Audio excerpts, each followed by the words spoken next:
En la Tierra hay gigantes dormidos que algún día despertarán, condenando a millones de personas a una catástrofe inevitable. Porque incluso los volcanes más apacibles pueden cobrar vida de repente. La historia nos enseña que los verdugos del pasado también pueden representar una amenaza en el futuro. Y que su minucioso estudio permitirá a vulcanólogos, climatólogos y geólogos salvaguardar la existencia de las nuevas generaciones.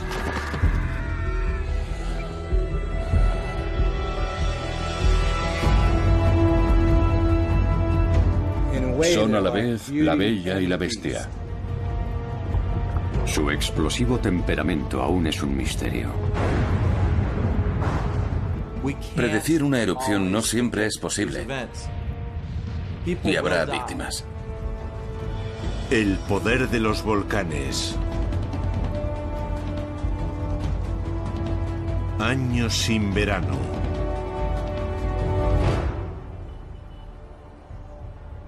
Estambul, la mayor metrópoli de Europa, tiene más de 14 millones de habitantes. Pero tan solo unos cuantos recuerdan que una erupción volcánica marcó el destino de la ciudad. La historia nos muestra que aunque nuestra morada esté situada a gran distancia del volcán más cercano, nunca estaremos verdaderamente a salvo. En el año 541 después de Cristo, Estambul aún se llama Constantinopla. La capital bizantina es azotada por una terrible plaga que causa la muerte a millones de personas.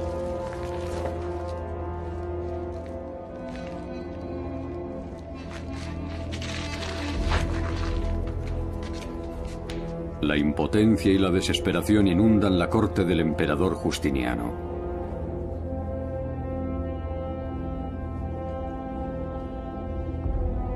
Un enemigo invisible está diezmando su imperio.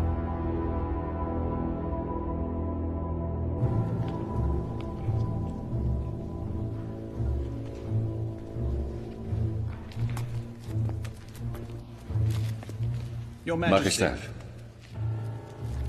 el aire está envenenado y la pestilencia ha invadido la ciudad. ¿Qué piensa hacer? Los justos nada deben temer.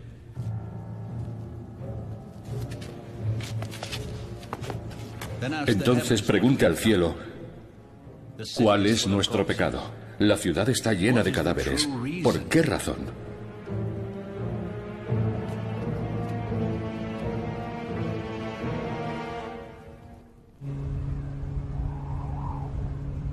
La respuesta a este misterio podría ser descubierta 1500 años después, en una zona extrema del hemisferio norte.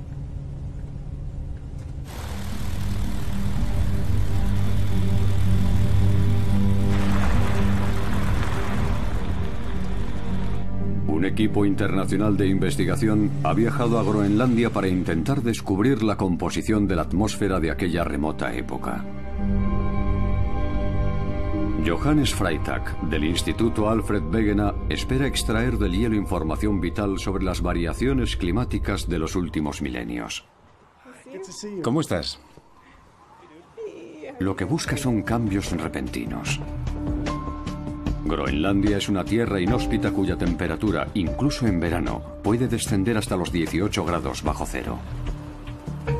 Pero es el lugar perfecto para extraer los llamados testigos de hielo.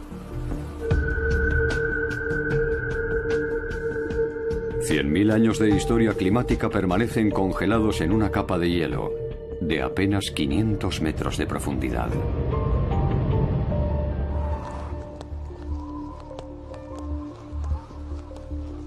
La elección del punto idóneo para extraer el testigo es primordial. Si la capa superior presenta anomalías, será preciso buscar otro. La cubierta de nieve fundida llega hasta aquí. Todo lo que está por encima es nieve, que tras licuarse el verano pasado se volvió a congelar.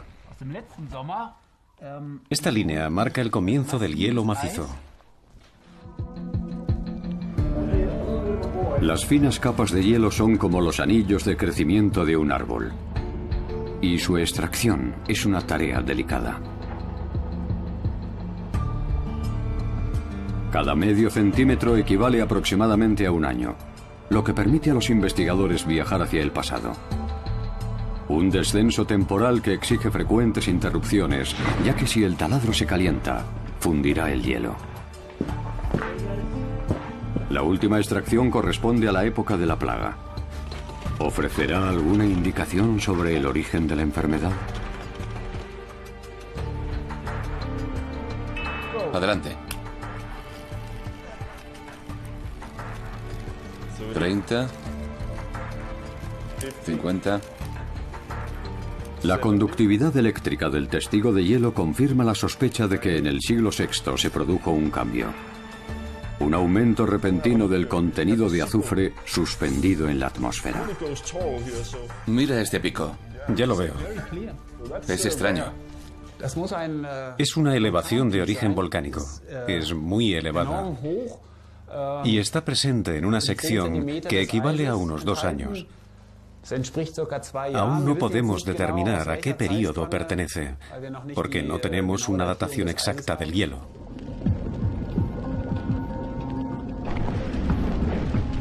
Los volcanes se alimentan del núcleo ardiente de la Tierra. Impulsado por la presión incontenible, el magma asciende a través del manto y se acumula bajo la fina corteza. La roca fundida también transporta una abigarrada mezcla de gases venenosos.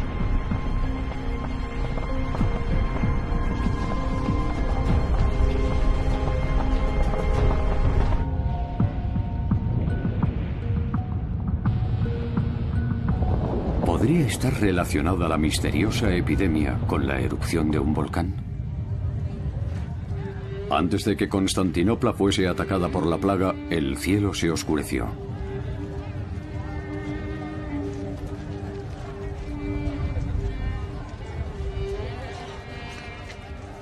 Como explica un detallado relato fechado en el año 536.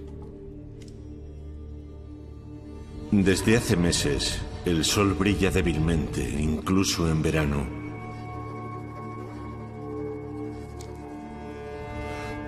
Todos temen que desaparezca para no volver. El vino sabe agrio, las cosechas son escasas y la nieve acumulada hace morir a los pájaros. Como si el infierno hubiera brotado de las profundidades de la tierra. El historiador Misha Mayer de la Universidad de Tubinga piensa que estas escalofriantes crónicas reflejan el pensamiento popular de aquella turbulenta época.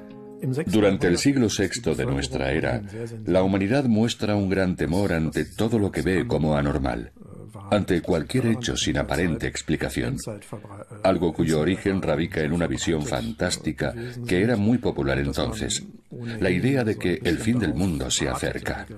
Un concepto aceptado que alimenta todo tipo de conjeturas sobre una destrucción inminente y que una súbita y constatable variación del clima hace aún más verosímil. Los sabios han predicho que el fin del mundo llegará a principios del siglo VI. Y cualquier alteración es vista como una señal del advenimiento del juicio final.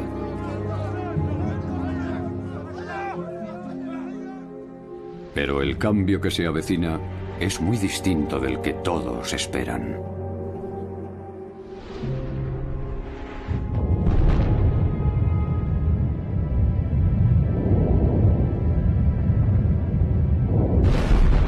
Existen testimonios de una catástrofe casi olvidada. Pero su causa es un misterio indescifrable.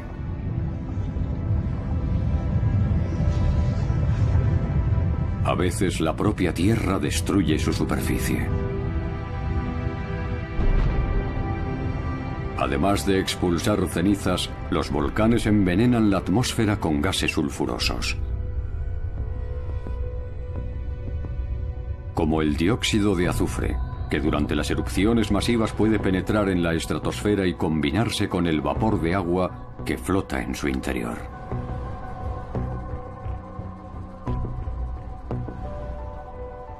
Las minúsculas gotas de ácido sulfúrico recién formadas se agrupan en nubes que reflejan la radiación solar. Un fenómeno que provocó un desastre planetario a principios del siglo XIX tras el brusco despertar en 1815 del volcán indonesio Tambora.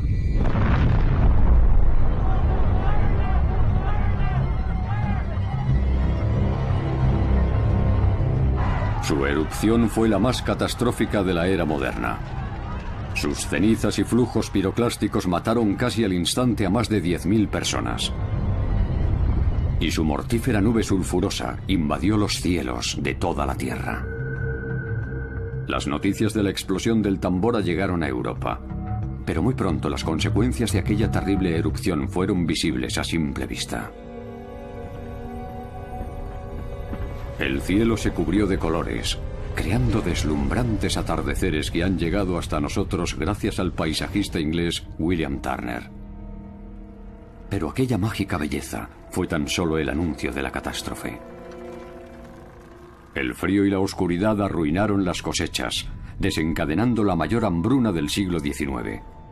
El número total de víctimas causado por el Tambora no ha sido determinado con exactitud, pero sus nubes sulfurosas se cobraron 10 veces más vidas que la propia erupción y obligaron a muchos europeos a abandonar sus hogares.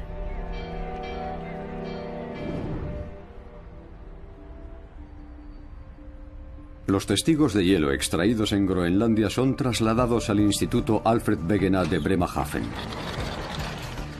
¿Confirmará su análisis que el origen de la enfermedad misteriosa que azotó el siglo VI fue una erupción volcánica? Este almacén de testigos de hielo es uno de los mayores del mundo, y sus cámaras almacenan cientos de muestras. Tal vez los nuevos cilindros contengan rastros fehacientes de la supuesta erupción que envenenó la atmósfera.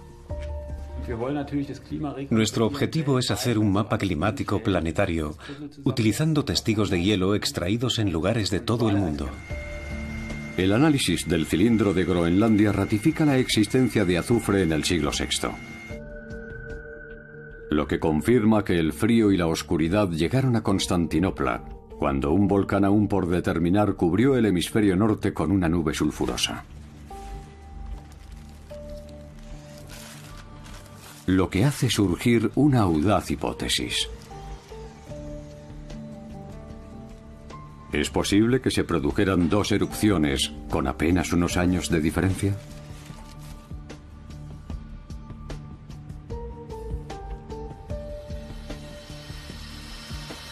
Los análisis del laboratorio muestran que tan solo unos centímetros más abajo existen nuevos rastros de azufre, lo que prueba que un segundo volcán envenenó el clima pocos años después del primero. El comienzo de la epidemia está fechado después de esta segunda erupción.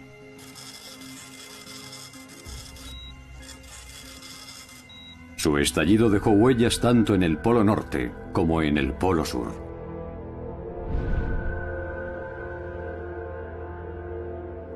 Lo que implica que el volcán debía encontrarse entre ambos, en algún punto cercano al Ecuador.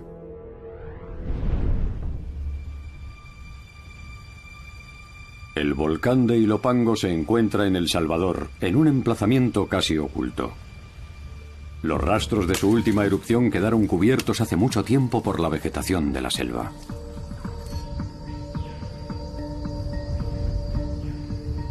Robert Doll, de la Universidad Tejana de Austin, es un ferviente estudioso de los ecosistemas del pasado. Está convencido de que el Ilopango es el responsable del caos climático del siglo VI y está buscando pruebas que confirmen su teoría. El volcán es el propio lago. Lo que vemos aquí es el contorno de un área que entró en erupción en su totalidad cuando el volcán despertó hace 1500 años. La lava no fue expulsada por una sola chimenea, sino por múltiples orificios, por lo que todo el material incandescente fue expulsado a la vez. La descomunal erupción del Ilopango enterró toda la región circundante bajo una capa de cenizas de varios metros. La ceniza volcánica no tiene mucho en común con la ceniza normal. Es roca pulverizada, que tras ser atomizada por la fuerza de la explosión, terminó convertida en polvo.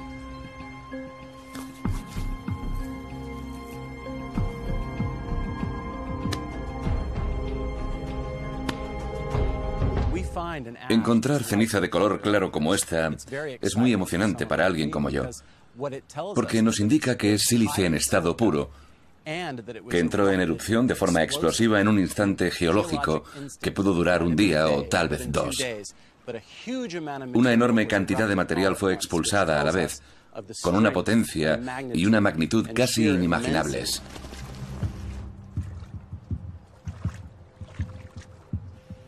Robert Dahl intenta reconstruir con exactitud lo que sucedió durante la erupción, interpretando huellas geológicas invisibles para la mayoría de nosotros.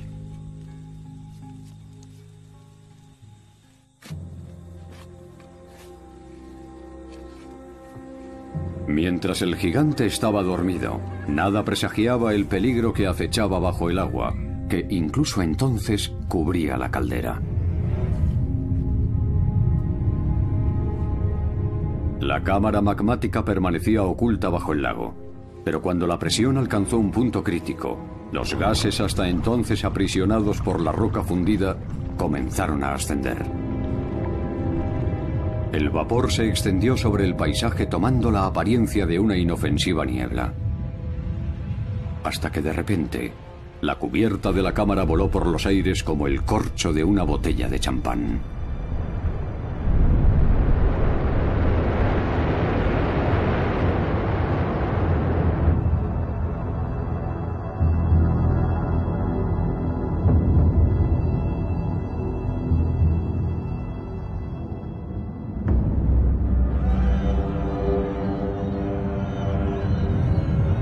Al desplomarse sobre sí misma, la columna eruptiva generó una colada piroclástica, cuyas ardientes nubes de ceniza, a más de 700 grados centígrados, destruyeron cuanto encontraron a su paso.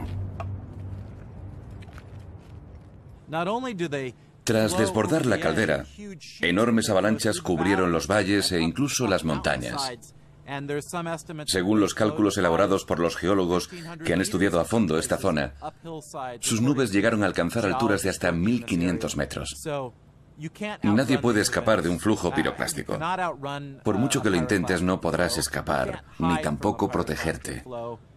Tu único destino es la muerte.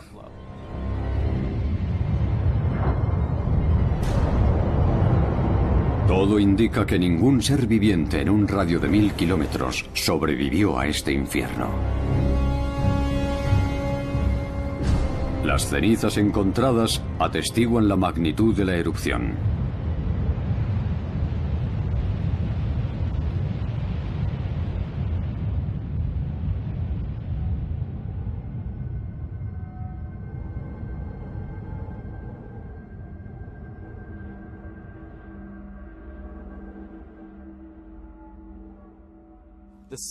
Para calcular su potencia y alcance, debemos examinar su grosor en el contorno del cráter e irnos alejando cada vez más. Cuantas más mediciones tengamos, más preciso será el diagnóstico de la magnitud de la erupción. La exploración submarina ha adquirido una importancia crucial en el estudio de los volcanes. A bordo del Meteor, un equipo del Instituto Geomar de Kiel se dispone a perforar el suelo marino en aguas de Cabo Verde.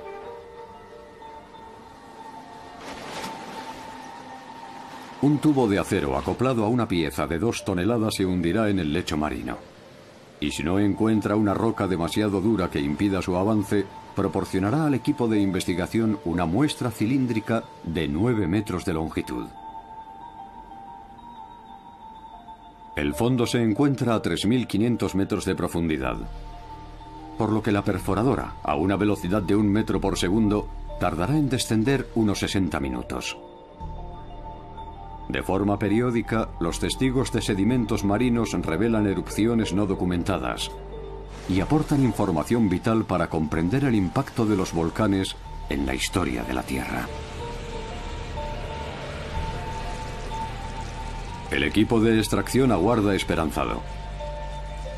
Y por fin, a las 8 de la mañana, descubren que la poderosa herramienta ha cumplido su objetivo. En ocasiones, entre los sedimentos depositados en el suelo oceánico durante siglos, aparecen cenizas volcánicas. Las muestras extraídas por Stephen Kuterov en todo el planeta le ayudan a calcular la frecuencia de las grandes erupciones. Encontrar hasta 10 capas de ceniza en un testigo nos permite precisar su diseminación. Una información vital que facilita la obtención de otros datos, como el volumen de una erupción determinada. La ceniza contenida en los testigos de sedimentos indica el emplazamiento del volcán al que pertenece. Es como una huella dactilar. Cada volcán y cada erupción son únicos.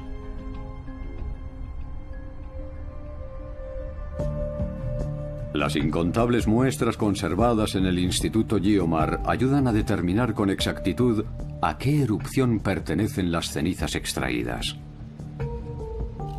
Stephen se dispone a examinar algunas muestras recogidas en el fondo del Océano Pacífico, cerca de las costas de Centroamérica. El tipo de cristales que contienen las cenizas podría revelar su origen.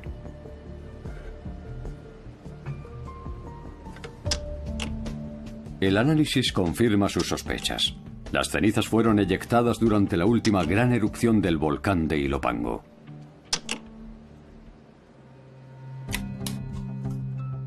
Su composición revela que proceden de El Salvador, a pesar de haber sido extraídas a cientos de kilómetros, en el suelo oceánico del Pacífico.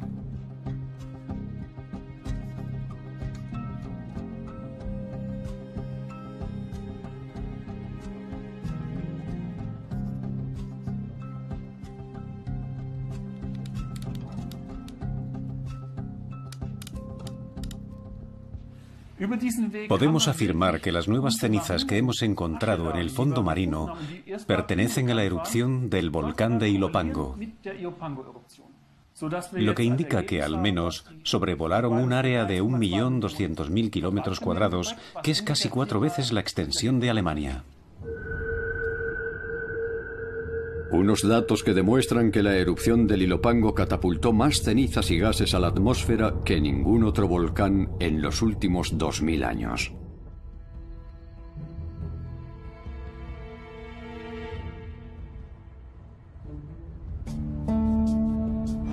Diversas ciudades de El Salvador fueron edificadas sobre estas cenizas, como su capital, San Salvador, cuya vida transcurre a tan solo 16 kilómetros de este volcán aún activo. No existe un plan de evacuación realista pese a que los depósitos de cenizas de erupciones previas revelen la magnitud de la amenaza. El país tiene problemas más acuciantes. Pero lo cierto es que en un radio de 100 kilómetros alrededor del Ilopango viven 6 millones de personas. No existe ningún país en todo el continente americano tan densamente poblado como El Salvador. Lo que significa que la tierra es escasa, que apenas hay espacio suficiente para que viva tanta gente. Así que trasladar San Salvador o evacuar a la gente que habita las laderas de este volcán activo es una simple quimera, porque esto es todo lo que tienen. Examinar los efectos de las antiguas erupciones es una tarea crucial.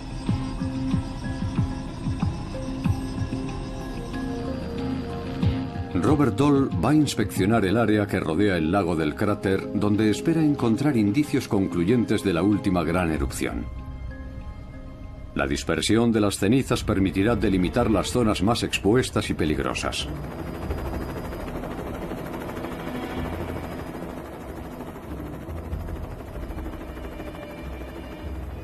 Muchas generaciones han vivido junto al Ilopango sin conocer su existencia.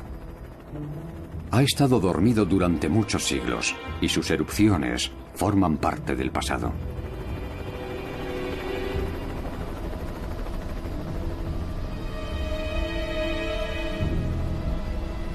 ¿Podrían proceder de este volcán los restos de azufre aparecidos en los testigos de hielo?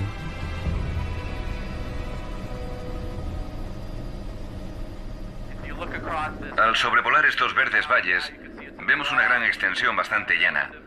Una zona muy fértil, ya que los materiales volcánicos depositados a lo largo de miles de años han creado un sustrato perfecto para la agricultura, lo que explica la devoción que sienten sus pobladores por esta región.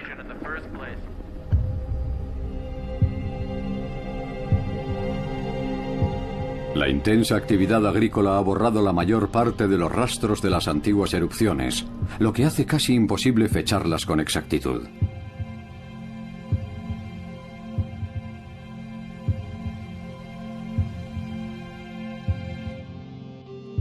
La ceniza volcánica está compuesta por materiales inorgánicos, como piedra o cristal. Calcular su edad es una tarea imposible, lo que obliga a Robert Dole a buscar restos de seres vivos que murieran durante la erupción. La suerte está de su parte. Dole encuentra una rama de madera carbonizada. La falta de oxígeno impidió que ardiera por completo, lo que permitirá determinar el momento exacto de la erupción. Es como una cápsula del tiempo que muestra el instante exacto en el que fue aprisionada por la ceniza. No importa que el fragmento encontrado sea de pequeño tamaño o un gran tronco. Cualquier pedazo de madera hallado entre las cenizas nos permitirá viajar hasta el preciso momento en que se produjo la erupción. Por eso se quemó, por esas cenizas bien calientes. Para Robert Dole y sus colegas representa un gran hallazgo, porque la madera contiene sustancias químicas que van descomponiéndose con el paso de los años, lo que permitirá precisar en el laboratorio la fecha de su carbonización. Hasta aquí tenemos su misma forma de antes, y si podemos ver... Gracias a estas muestras, hemos podido reducir el margen de datación de 120 años a tan solo 20 años. Lo que indica sin ninguna duda que la erupción del Ilopango no se produjo en el siglo V, sino a principios del siglo VI. Tras la erupción, la antigua Constantinopla sufre un invierno continuo que dura ya 15 años. La plaga sigue extendiéndose y sus desesperados habitantes se aferran a la religión. El emperador Justiniano ordena que todos sus súbditos sean bautizados para aplacar la ira de Dios. Pero los enfermos y los muertos aumentan sin cesar.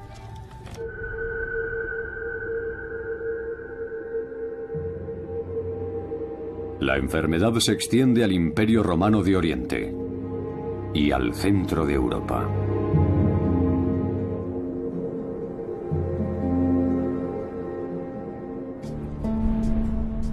La plaga alcanzó el distrito de Múnich.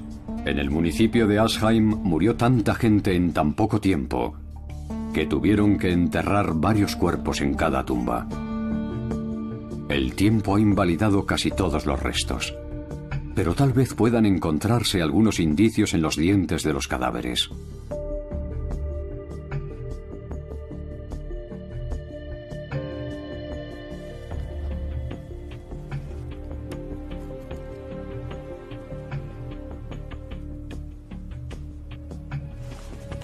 Holger Scholz, del Instituto de Microbiología de las Fuerzas Armadas Alemanas, intenta resolver este misterio.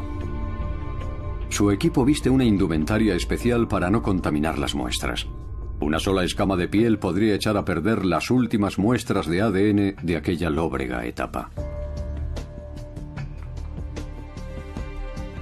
Los científicos consiguen aislar el material genético y encuentran la bacteria Yersinia pestis, la causante de la enfermedad infecciosa más mortífera de la historia de la humanidad, la peste negra. El enfriamiento atmosférico contribuyó a un mayor debilitamiento de la población. Los alimentos empezaron a escasear, provocando hambrunas extremas y generalizadas. Los roedores, que son un importante agente de la transmisión de la peste, se refugiaron en las ciudades, donde todavía podían encontrar algo que comer, lo que intensificó aún más el contacto de sus habitantes con el patógeno. La bacteria de la peste se alimenta de la sangre de los roedores y es inoculada a los humanos por las pulgas. Cuando una pulga que ha picado a una rata infectada cambia de huésped, transmite el patógeno, un riesgo que la proliferación de roedores no hace más que aumentar.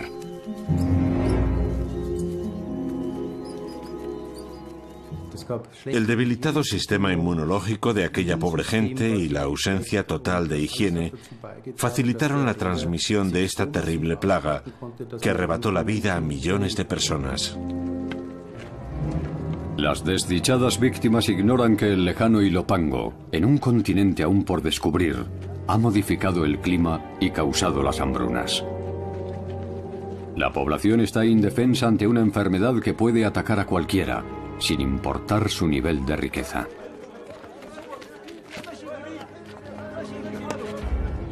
Cuando la comida se agota, el caos se desata. Justiniano es incapaz de mantener la ley y el orden. El hecho de que el propio emperador contraiga la peste acrecienta aún más la inseguridad entre sus súbditos, que en su mayoría piensan que lo que está ocurriendo es la voluntad de Dios. Y la constatación de que Justiniano también está siendo castigado le hace perder la legitimidad y la autoridad sobre su pueblo.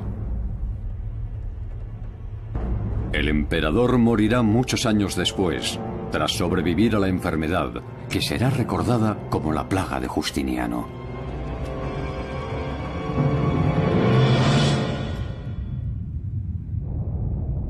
Las erupciones volcánicas que desencadenan cambios climáticos son poco frecuentes, por lo que a menudo olvidamos el riesgo que implican, pero han estado presentes a lo largo de toda nuestra historia. En 2014 el peligro estuvo muy cerca. El volcán islandés Bárðarbunga estuvo expulsando lava durante varios meses. Aún sigue liberando en la atmósfera miles y miles de toneladas de dióxido de azufre. Y la evolución de su actividad continúa siendo una incógnita. El Bárðarbunga está situado bajo el inmenso glaciar Vatnajökull. Si la lava fundiera el hielo, podría producir una explosión de hidrógeno y desencadenar una mayor dispersión de los gases venenosos. Incluso en condiciones normales, una nube sulfurosa empujada por vientos propicios podría viajar desde Islandia hasta la Europa continental. Y como nos muestra la historia, los efectos serían terribles. El invierno de 1784 fue uno de los más duros en Europa central. Al llegar la primavera, el agua del deshielo desbordó los ríos. Y las crecidas destruyeron puentes y anegaron los campos. Hubo graves inundaciones en importantes ciudades como Wurzburgo y Colonia, donde se registró una subida récord del nivel del agua, de casi 14 metros.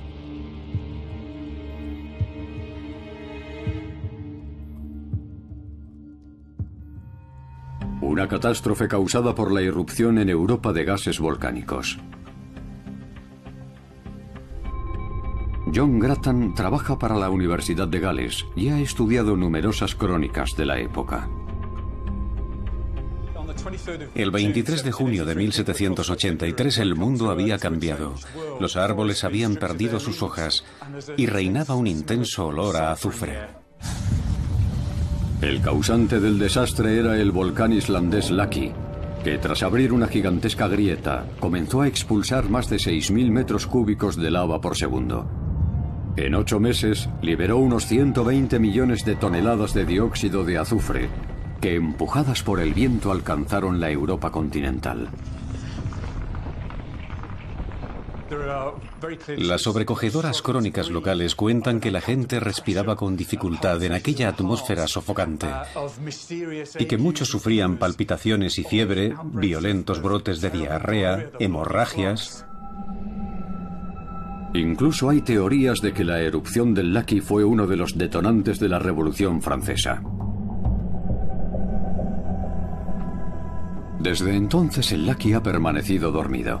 ¿Pero qué pasaría si volviera a despertar? La polución atmosférica es cada vez mayor. Según algunos cálculos, las partículas en suspensión causan cada año la muerte prematura de 430.000 europeos. La industria y el tráfico contaminan el entorno emitiendo dióxido de carbono. y una ingente cantidad de partículas microscópicas que flotan en el aire. Una nueva oleada de gases procedentes del Laki aumentaría la toxicidad de la atmósfera y elevaría el ratio anual de muertes prematuras en 140.000. La misión de la Oficina Federal Alemana de Protección y Asistencia en Desastres es prestar ayuda rápida en situaciones de crisis.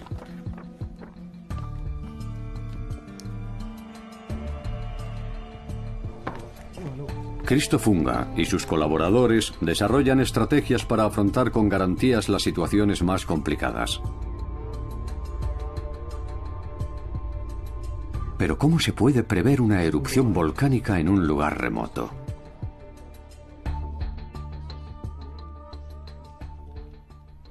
Siento confesar que aún no estamos preparados para hacer frente a nubes de gases o partículas aéreas que pudieran llegar a nuestro país.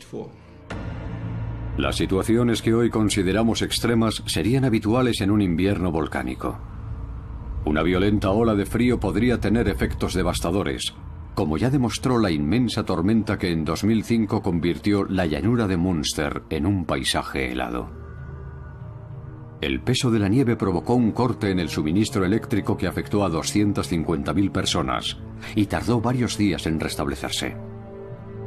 Al tratarse de un espacio rural, los daños fueron menores, pero un apagón semejante en una zona más poblada sería desastroso. No habría radio, ni televisión, ni ordenadores, ni dinero en efectivo, de modo que no se podría comprar nada. Sin electricidad tampoco funcionarían las estaciones de servicio o los sistemas de seguridad. Un apagón generalizado alteraría mucho nuestro modo de vida. En los últimos años, Alemania ha afrontado inundaciones y olas de frío con demasiada frecuencia. Pero los daños no han sido comparables a los causados por el Laki en el siglo XVIII. Una erupción similar incrementaría el riesgo de contraer una enfermedad infecciosa, provocando el ingreso hospitalario de hasta un 30% de la población. El sistema de salud se colapsaría al romperse la cadena de suministros. Tampoco habría suficiente personal para atender a todos los afectados, lo que ocasionaría tensiones en los centros de asistencia y graves problemas de seguridad. También tendríamos que enfrentarnos a la decisión de cómo distribuir las escasas reservas de vacunas. El impacto de un desastre así sería inmenso en todas las áreas. En la antigua Constantinopla, la suerte de sus habitantes no es muy diferente. Desconocer la causa de la enfermedad aumenta el miedo y la angustia. Y cuando la plaga se apodera de toda la ciudad, el sistema entero comienza a fallar. El pánico y el desorden invaden las calles. La civilización se tambalea. Las víctimas se multiplican. Y este acusado descenso de la población impide que se mantengan los servicios y la capacidad militar para abastecer y proteger la ciudad y el resto del país. La plaga no solo se ceba con los humildes, también ataca a soldados y contribuyentes. El poder del Estado ha sufrido daños irreparables que marcarán el futuro de todo el imperio, que tan solo un siglo después debe retroceder ante el acoso de los árabes.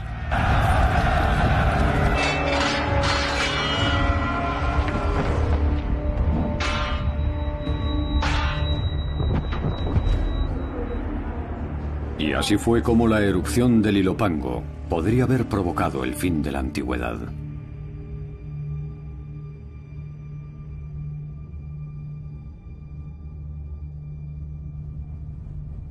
La población mundial supera hoy los 7.000 millones de habitantes. Más de la mitad de ellos viven en ciudades y dependen del transporte, el comercio y las telecomunicaciones.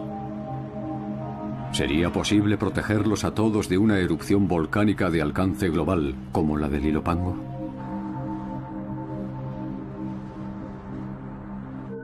Hay unos 1.500 volcanes activos en todo el mundo, pero solo un centenar se encuentra bajo la supervisión de observatorios locales. La información sobre el resto es nula o incompleta. Pero aunque un volcán esté siendo monitorizado, no resulta fácil prevenir una erupción.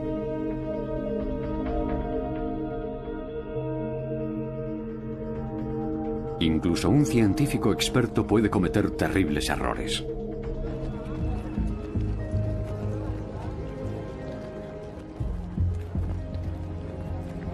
En 1993, un equipo internacional de investigación realiza mediciones en la cima del volcán Galeras. Es una jornada festiva, y nadie parece preocupado por la neblina que cubre el cráter.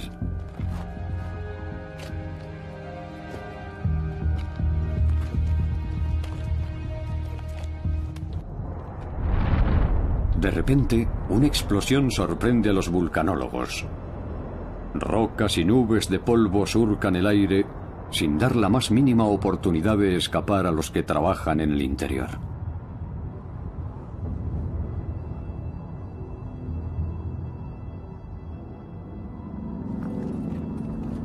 Nueve personas pierden la vida y otras sufren graves heridas. Lo que iba a ser un día de fiesta se ha convertido en una pesadilla.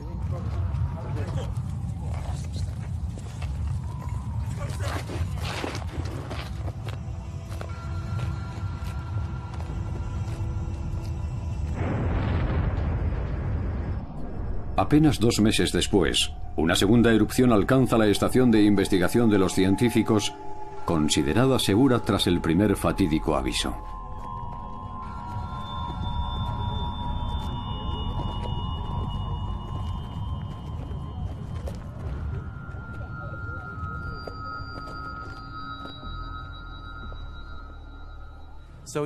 Ni siquiera en el mundo moderno y desarrollado de los países ricos existe un nivel de preparación adecuado para hacer frente a fenómenos geológicos tan repentinos y de tal magnitud. Y no importa cuántos instrumentos coloquemos, la tecnología actual nos permite medir la elevación del terreno que se produce antes de un terremoto y detectar pequeños seísmos. Pero algunas erupciones son impredecibles.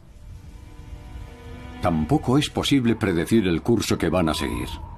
En 1980, un legendario volcán estadounidense anunció una nueva erupción con varios terremotos de pequeña magnitud. El monte Santa Elena se alza cerca de 2 grandes ciudades, Portland y Seattle. El geólogo Richard Wade fue testigo de la erupción.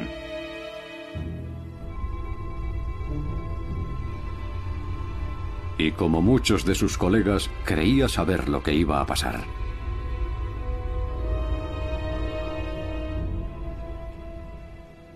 A finales de marzo, todos los científicos hablábamos del acusado abultamiento y de que la inclinación de la ladera hacía más que predecible que, en algún momento, iba a producirse un corrimiento de tierra. Un deslizamiento precedido por pequeños avisos que permitieran a la población ponerse a salvo. La noticia inundó los medios y atrajo a gran cantidad de curiosos.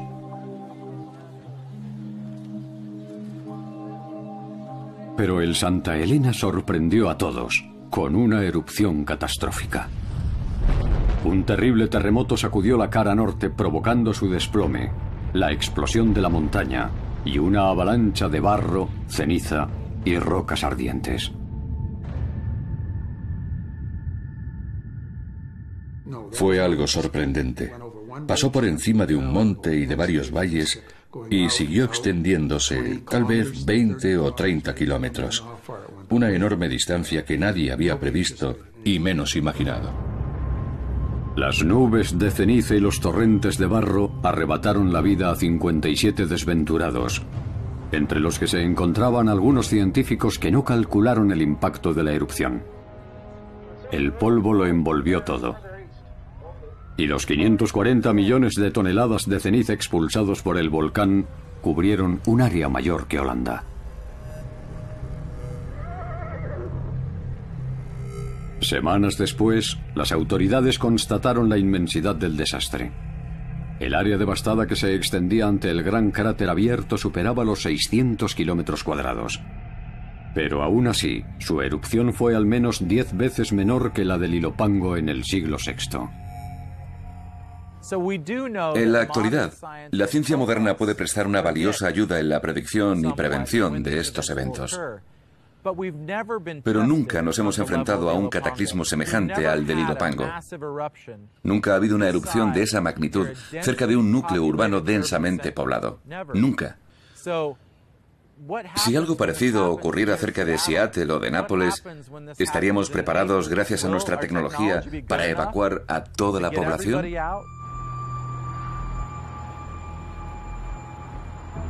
Hay al menos 67 grandes ciudades en todo el mundo situadas cerca de un volcán activo. Y cerca de 120 millones de personas que viven y trabajan a la sombra de estos gigantes.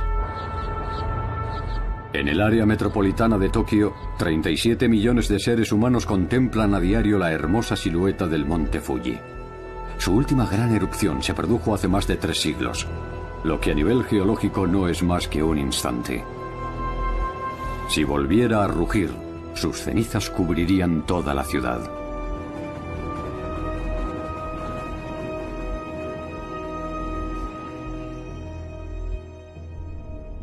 La situación en Seattle no es mucho mejor. El monte Rainier es un gigante dormido que podría entrar en erupción en cualquier momento. Los napolitanos son conscientes de que el Vesubio podría destruir Nápoles en su totalidad. Pero muchos ignoran que bajo su hermosa bahía hay una cámara magmática aún mayor.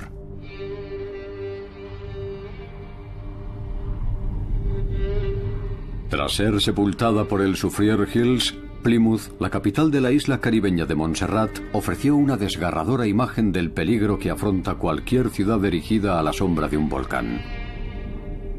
Aquí vivían 4.000 personas. Pero cuando Plymouth quedó enterrada bajo las cenizas, casi todos sus habitantes se marcharon. Hoy es una ciudad fantasma.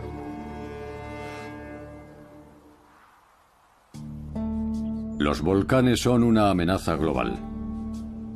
Pero sus bruscos despertares abren nuevas posibilidades de estudio que ayudan a los científicos a predecir su comportamiento. La investigación del desastre del Santa Elena fue la constatación de que, aunque cada erupción sea única, puede aportar valiosos datos aplicables a otros volcanes. Aquí nació la vulcanología moderna, sobre todo en lo relativo a eventos como los corrimientos de tierras, que se habrán producido en unos 500 volcanes en todo el mundo. Lo ocurrido aquí abrió la puerta a la comprensión de este fenómeno.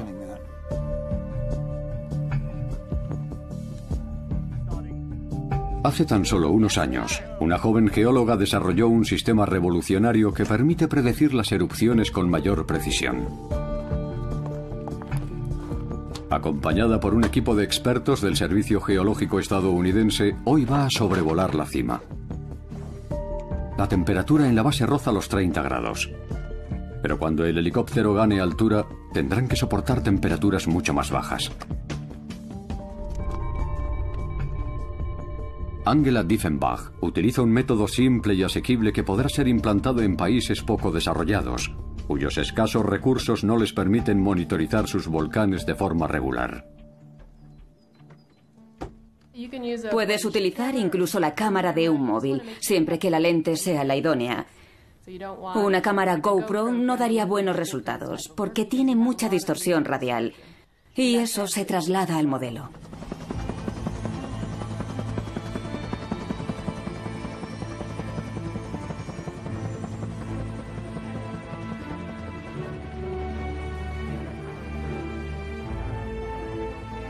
Un tapón de lava solidificada mantiene sellado el volcán, lo que eleva la presión de los gases acumulados en su interior.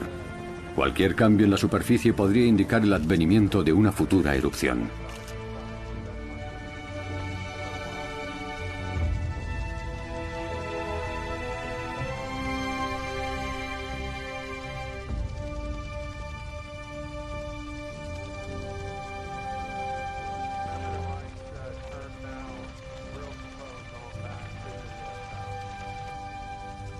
Angela toma fotografías desde diversos ángulos.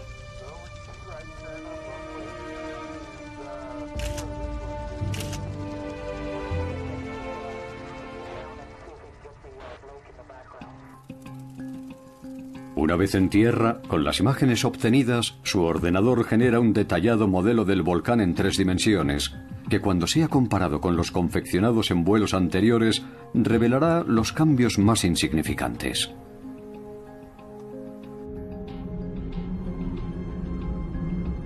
Este sistema puede ser muy útil durante el comienzo de una erupción, ya que muchas veces los primeros instantes son el mejor indicativo de su comportamiento posterior.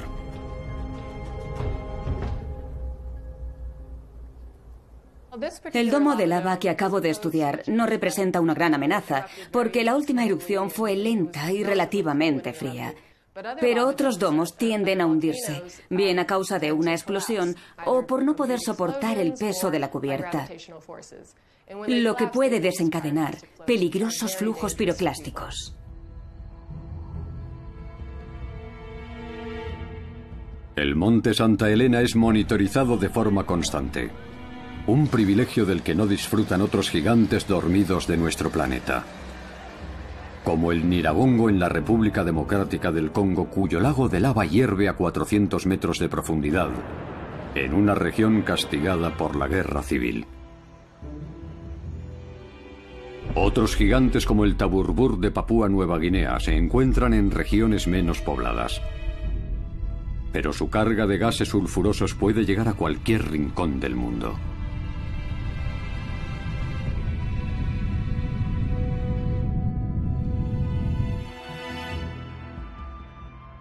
La principal virtud del sencillo método de Angela Diefenbach es que permite evaluar los riesgos.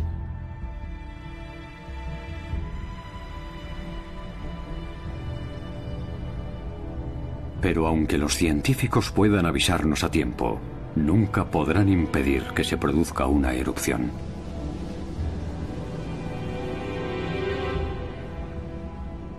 Y pese a que nuestras ciudades parezcan un refugio seguro, la historia ha demostrado que a veces las apariencias engañan.